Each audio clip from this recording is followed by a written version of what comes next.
Short video lang. Meron tayong ginagawa rito na power amplifier, medyo luma na, and then nung dinala rito sa atin, baklas-baklas na tong input buffer. Ngayon, ito yung pinoproblema natin. Troubleshoot malala tayo. Ito, nakabaklas na tong power supply kasi nga may lumiyab na linya. Kaya yung pyesa nakaangat, and then may mga wire na naka-jumper kasi lumiyab, pinagja-jumper natin. Ito, kaya walang audio dahil walang supply. Ngayon, ipakita ko na lang sa inyo. Okay, ito siya. Ayan, walang brand. Professional power amplifier. Di ko alam kung nabura lang yung pangalan dito. Parang Kibler yung datingan niya or Crown to. Okay, ito yung sinasabi ko. Binaklas ko yung power supply kasi may linya na lumiyab. Although, ginawa na rin ng iba to kasi nga may mga tagging na dito. Hindi lang napagana din. Nga ginawa natin dito, yung 7815, 7915 walang supply papunta dito sa may out nya palabas kasi lumiyab. Kung makikita nyo to, lumiyab dito sa ilalim, kaya nag-jump tayo ng wire.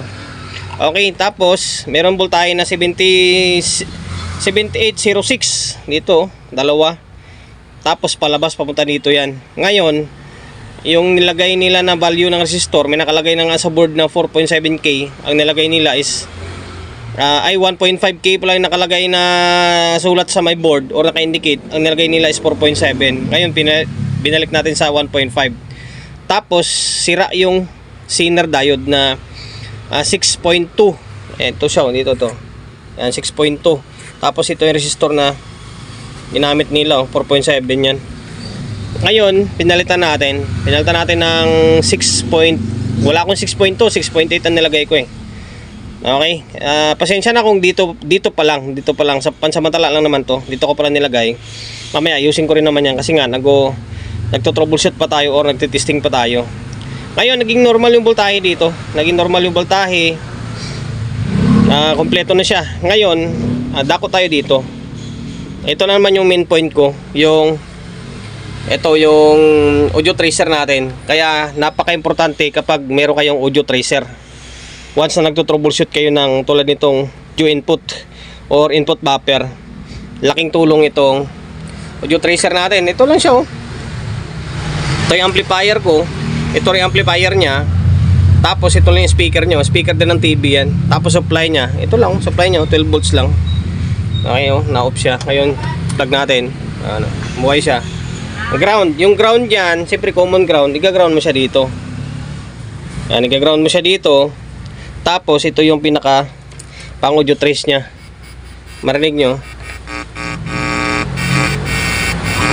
diba? Ito na yung magiging pantusok natin. Okay, ngayon kompleto na yung supply na nakakabit yan.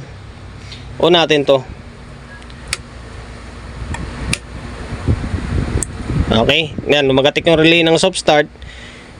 Ayan, laptop natin gumagana. Tapos dito tayo nag-inject. Hindi ako naglagay ng XLR na input. Dito na lang nirekta ko muna siya kasi inangat ko to kaninang mga input eh. Yan, naka channel 1 or channel 2 ito. Basta alin sa dalawa kasi naka stereo. Ngayon, itong mangyari, ito na yung out nya.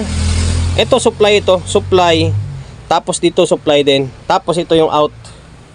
Hindi ko lang alam kung channel 1 to or channel 2. Basta out 1 to or 2. Basta out ito. To out. Meron. Tapos itong isa ay andito. Ayan. Para maging stereo siya.